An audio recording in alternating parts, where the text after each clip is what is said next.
오늘의 하나님 말씀은 호세아서 14장 4절에서 8절까지 있는 말씀입니다. 호세아서는 우리가 알다시피 범죄한 이스라엘 민족을 향한 하나님의 뜨거운 사랑을 이야기하고 있습니다.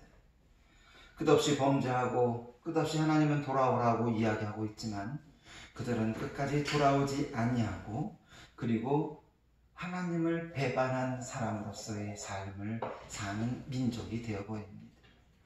호세아가 마지막까지 끝까지 하나님을 돌아오라고 고백했던 오늘의 말씀을 통해서 우리는 어떻게 하나님 앞에 돌아올 것인가를 생각해보는 시간이 되기를 소망합니다. 코로나로 인하여 일상이 많은 변화가 일어났습니다. 그 중에 큰 변화는 예배입니다. 바른 예배를 드리지 못함으로 인하여 우리의 신앙이 무너져버린 사람은 이제 이렇게 영상으로 드리는 것이 편하다고들 이야기합니다.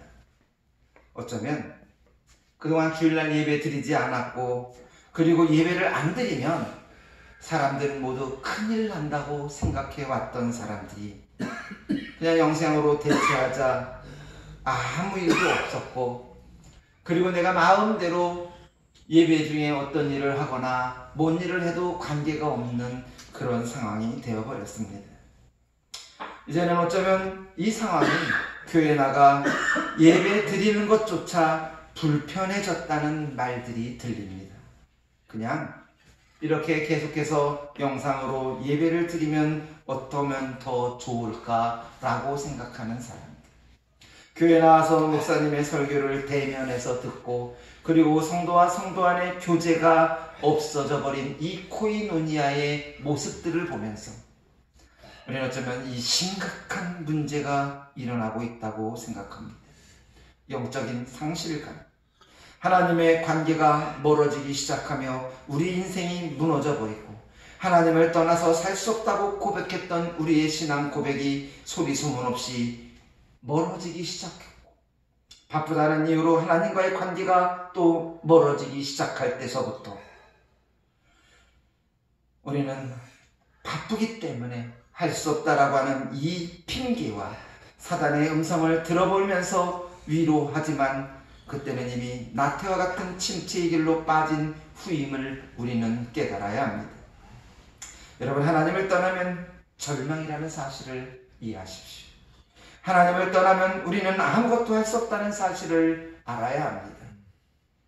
우리가 하나님과의 그 예배의 처소인 교회를 떠납니다. 그러므로 우리는 하나님께로 돌아와야 합니다. 여기서 돌아온다는 이야기는 회개를 의미합니다. 본문 2절에 너는 말씀을 가지고 여호와께로 돌아와서 아뢰라고 이야기하고 있습니다. 하나님의 말씀을 받아들이고 내가 그동안 저질렀던 수없이 많은 죄의 용서를 구하고 입술의 열매인 찬양을 드리겠다는 마음을 가지고 하나님 앞에 돌아오라는 이야기입니다. 어쩌면 우리의 마음이 하나님과의 관계에서 돌아서 버렸을런지도 모릅니다. 회복하기 어려운 상태인지도 모릅니다. 이제는 다른 교회 와서 다른 성도들 향해 손가락질하고 있을지도 모릅니다. 그리고 왜 저렇게 극성스럽게 뭐하러 저렇게까지 해서 교회를 다녀야 하느냐고 물어볼 수도 있을 것입니다. 욕하고 손가락질하며 나의 위로를 받으려고 하려고 할지도 있습니다. 난 그냥 편안하게 있다는 이 자존감을 갖고 있지 않은가 싶습니다. 깊은 병에 들어갔습니다. 영적 우울증과 영적인 심각한 병에 빠져 있음에도 불구하고 그것을 알지 못한 채 지금도 걸어가고 있는 우리들의 모습을 보십시오. 깊은 병에 들어간 이 모습들을 우리는 고쳐야 합니다. 회복되기를 바랍니다. 그러기 위해서 하나님께 돌아와야 한다는 것입니다. 오늘 호세아가 이야기했던 이스라엘 민족이 바로 똑같습니다. 돌아오지 않는 그들, 아무리 외쳐도 회복되지 않는 사람들. 호세아는 마음을 찢고 옷을 찢고 하나님 앞에 돌아오라고 이야기했음에도 불구하고 돌아오지 않는 그들을 향해 마지막 오늘 호세아의 14장 마지막 절에서 호세아는 하나님의 말씀을 이렇게 대변합니다. 뿌리를 받고 꽃을 피우고 열매를 맺을 것이라. 이는 곧 부활을 이야기하고 있습니다. 우리의 신앙은 부활의 신앙입니다. 그냥 발자 하루 지낸 것으로 끝나는 것이 아니라 우리의 믿음은 끊임없이 부활의 믿음을 갖고 부활의 소망을 갖고 살아가야 한다는 것입니다. 하나님 앞에 돌아올 때 어떤 일들이 벌어질까요? 첫째가 뿌리가 박힙니다. 지난주에 말씀드렸었던 것처럼 우리는 가지고 예수님은 포도나무입니다. 우리의 가지가 박히지 않으면, 포도나무 그 기둥에 뿌리를 박지 않으면 말라 죽습니다. 사막에서 자라는 메스키트라고 하는 나무가 있답니다. 넝콜 비슷한 사막 생물로 수많은 뿌리를 가지고 있고 사막의 모래 밑 30m까지 뿌리를 내려 수분을 흡수한다고 합니다. 비가 내리지 않는 사막의 모습을 보면 도저히 나무가 자랄 수 없는 상황인데 그 모래를 비집고 나와서 자라는 메스키트의 생존 비밀은 뿌리라고 합니다. 뿌리가 박히지 않으면 나무는 죽습니다. 제가 군대에 있을 적에 군단장이 온답니다. 그래서 활주로 옆에 길가 도로에 나무를 심습니다. 근데 내일 온다 그러니까 불이 나게 심어야 되는데 저는 그때 처음 알았습니다. 그냥 나무 기둥 잘라다가 박아놓더라고요. 3일인가 4일 지나니까 그 나무 죽어버립니다. 뿌리가 없는 나무는 죽습니다. 내가 이스라엘에게 이슬과 같으리니 저기 백합화같이 피겠고 레바논의 백팡목같이 뿌리가 박힐 것이라고 오늘 5절에 말씀하고 있습니다. 건조기를 맞은 인생처럼 우리는 살아가고 있지 않습니까? 뿌리가 박히지 않아서 뿌리에서 나오는 영양분을 받아먹지 못한 채 하루하루 신음하며 말라 죽어가고 있지 않습니까? 하나님께로 돌아오는 자는 백향목같이 뿌리를 깊이 내릴 수 있도록 세워주고 인도해주겠다고 이야기합니다. 우리가 가지의 뿌리나무에 붙기만 하면 그 속에서 하나님이 우리에게 영양 공급을 해주겠다는 이야기입니다. 바람이 불어도 쓰러지지 않고 그 잎은 언제나 푸르며 진맥이 마르지 않으며 향기가 좋은 나무 백향목은 그래서 수도 없이 많은 건축자재로 많이 쓰이는 이 나무, 예루살렘 성전도 쓰여졌고 지난주 설명처럼 가지가 나무에 접붙여 있지 않으면 결코 꽃을 피우고 열매를 맺지 못한 채 말라 죽는 모습. 하나님께 돌아오십시오. 하나님의 백성은 오직 하나님만 바라봐야 합니다. 그래야 뿌리가 든든한 삶이 될 것입니다. 말씀의 뿌리가 깊이 박혀 있지 않는다면 이스라엘 민족처럼 오늘 우리도 우상을 숭배하고 어지러고 거지러진 세대 속에 다른 악과 죄악 속에 빠질 것이라는 사실입니다. 말씀의 뿌리가 견고히 내려야 합니다. 회개함으로 하나님의 은혜로 백향목의 뿌리처럼 깊이 박혀서 그 어떤 것에도 요동하지 않는 하나님의 백성들이 되시기를 소망합니다. 두 번째로 하나님께로 돌아와야 꽃이 피웁니다. 봄날이 됐습니다. 온 들가와 산에 꽃이 피기 시작합니다. 진달래가 피었고 개나리가 피었고 벚꽃이 피었고 많고 아름다운 예쁜 꽃들이 피우는 이유는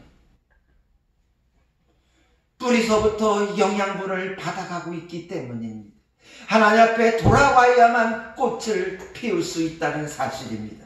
중세 수도원에서 수도원장이 수도사들에게 설교를 가르칩니다. 어느 정도 가르친 후에 시험하기 위해서 한 수도사에게 설교를 명합니다. 다음 주 자네가 설교하게. 네, 알겠습니다. 깜짝 놀랐죠. 이 햇병아리 수도사는 어떻게 하고 무엇을 준비하고 어떤 말을 해야 될지 당황했습니다. 그리고 나와서 설교합니다. 여러분, 제가 오늘 무슨 설교할지 아십니까? 알 리가 없잖아요. 그러니까 회중이 이야기합니다. 모릅니다. 나도 모릅니다. 그러니까 이 수도사가 나도 몰라요. 그리고 내려왔답니다. 수도원장이 화가 났죠. 어디서 그딴 설교를 하고 앉아있냐 그래요. 야, 너 내일 다시. 그래서 또 올라갑니다. 또 설교를 합니다. 그리고 이야기합니다. 전날과 같이 똑같이 묻습니다. 여러분, 제가 오늘 무슨 설교할 줄 아십니까? 그러니까 어저께는 모릅니다 했더니 자기도 모른다고 내려갔잖아요. 그러니까 오늘은 수도사들이 얘기합니다. 압니다. 아는데 제가 무슨 설교를 합니까? 그리고 내려왔답니다. 그 수도원장이 더 화가 났죠. 아, 이놈의 자식 봐라. 너 내일 다시 해. 그래서 셋째 날이 됐습니다. 또 수도사가 또 올라가 똑같이 묻습니다. 여러분, 제가 오늘 무슨 설교할지 아십니까? 그러니까 반은 압니다. 반은 모릅니다. 그러니까 이 사람이 이렇게 얘기했답니다. 아는 사람은 모르는 사람에게 가르쳐 주십시오. 그리고 내려왔답니다. 내실 없는 사람의 허세를 수도사에게서 깨달아야 되지 않을까요? 믿음의 능력도 없으면서 믿음 있는 척, 실력도 없으면서 실력 있는 척, 사랑하지도 않으면서 사랑하는 사람인 척하는 사람들이 우리 이 세상에 얼마나 많이 있습니까? 하나님은 회개하고 돌아오는 자들에게 우리 내실의 표상인 포도나무의 복을 내려주신다고 합니다. 저희는 곡식같이 소생할 것이며 포도나무같이 꽃을 필 것이며 그 향기는 레바논의 포도주같이 되리라. 죄를 회개하고 말씀에 의존하고 하나님께로 돌아오는 성도들에게 포도나무의 열매처럼 꽃을 피우고 향기를 피우며 많은 사람들에게 영향력을 끼치는 사람이 될 것이라고 이야기하고 있습니다. 꽃을 피우겠다고. 하나님께 돌아오기만 하면 꽃을 피워주겠다고 약속하고 있습니다. 포도나무 꽃이 피면 그 향기에 취할 정도로 강하다고 합니다. 꽃의 향기에 진동하고 열매를 맺으니 포도나무는 나무 중에 나무라고 이야기합니다. 오늘 우리는 포도나무에 붙어있는 가지로서의 삶, 그래서 꽃을 피우고 수없이 많은 사람들이 그 꽃의 향기에 진동하여 하나님께 돌아오는 영향력 있고 그리고 그런 삶을 살아가는 우리의 모습이 되기를 소망합니다. 세 번째로 돌아오면요, 열매를 맺어. 우리 지난주에 말씀했지 않습니까? 뿌리에 박혀있기만 하면, 우리가 그 나무에 박혀있기만 하면 성령의 9가지 열매를 맺는데 성령의 능력으로 받을 것이라고 이야기했습니다. 찰스는 성공한 사업가였지만 알코올 중독자였답니다. 어느 날 갑자기 쓰러져 알코올 중독 치료 전문인 윌리엄 실크워즈를 찾아갔습니다. 어느 정도 회복이 되었지만 실크워즈가 찰스에게 말합니다. 치료는 끝났지만 뇌에 손상이 왔습니다. 그것은 제가 못 고칩니다. 심히 낙심하여 세계적 전문의도 못 고친다니 누가 고칠 수 있는가 물어봤습니다. 그러자 나 외에 전문가가 한 사람이 있는데 그분은 치료비가 비쌉니다. 난 부자예요. 얼마를 들어도 좋으니까 그분을 소개시켜 주십시오라고 이야기하자. 실크워즈는 그분은 돈을 받는 것이 아니라 당신의 삶 전체를 원한다고 이야기했답니다. 그가 누구냐고 물으니까 그분이 바로 예수 그리스도라고 이야기합니다. 그분은 언제나 만날 수 있으며 사무실은 성소 안에 있습니다. 그날 저녁 찰스는 성서를 읽기 시작했고 성경을 읽는 중에 교회에 가고 싶은 마음이 일어나서 밤 11시에 넘어서 교회에 찾아갔지만 문이 닫혀있자 그는 대리석벽을 붙잡고 기도했답니다. 하나님, 잘못했습니다.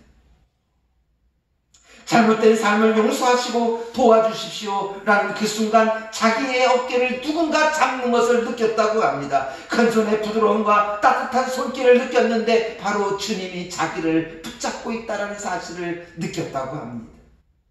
그리고 그 순간 자기의 모든 병이 완벽히 치유됐다는 것을 느꼈답니다. 그는 깨끗이 나았고 그 이후 찰스는 열매 맺는 삶을 살아가기 시작했다고 이야기합니다.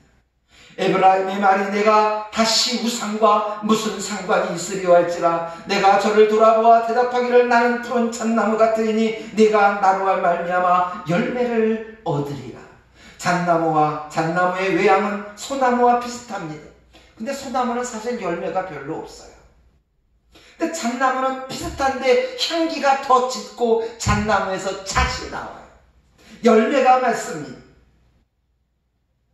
소나무는 솔방울 위엔 열리지 않지만 잣나무는 솔방울처럼 비슷한 그곳에서 잣이라고 하는 열매가 나옵니다. 그 열매는 다른 것을 가치 있게 만듭니다. 여러분, 잣의 첫 열매가 얼마나 많이 우리 음식에 쓰여지고 있는지 아시지 않습니까? 식혜 먹을 때 잣, 수정과 먹을 때 잣. 어떤 분은 잣을 하루에 한 번씩 그냥 씹어 먹는 됩니다. 음식의 가치를 빛내주는 아주 좋은 열매입니다. 하나님의 그늘 아래에 거하며 하나님으로 인해 열매를 맺을 수 있을 것입니다. 이스라엘 백성이 돌아와 오직 하나님만 섬기면 하나님은 너희가 푸른 잣나무 같을 것이라고 이야기하고 있습니다. 하나님으로 인하여 열매를 맺을 수 있습니다. 우리가 가지에 붙어 있기만 하면 성령의 능력으로 그 속에서 성령의 열매가 우리에게 들어와 열매를 풍성하게 맺을 수 있을 것입니다.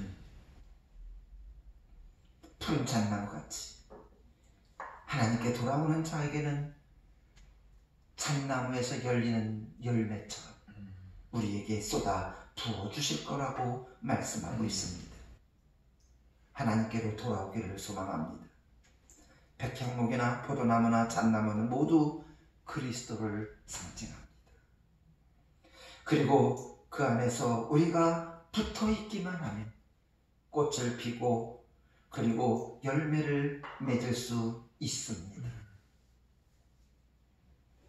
죽은 나무가 살아나듯이 우리가 죽어 있다 할지라도 붙어 있기만 하면 꽃이 피고 열매 맺는 이 놀라운 부활의 삶을 살아가시기를 소망합니다. 돌아와야 합니다. 돌아오지 않으면 우리에게는 저주만 있을 뿐입니다.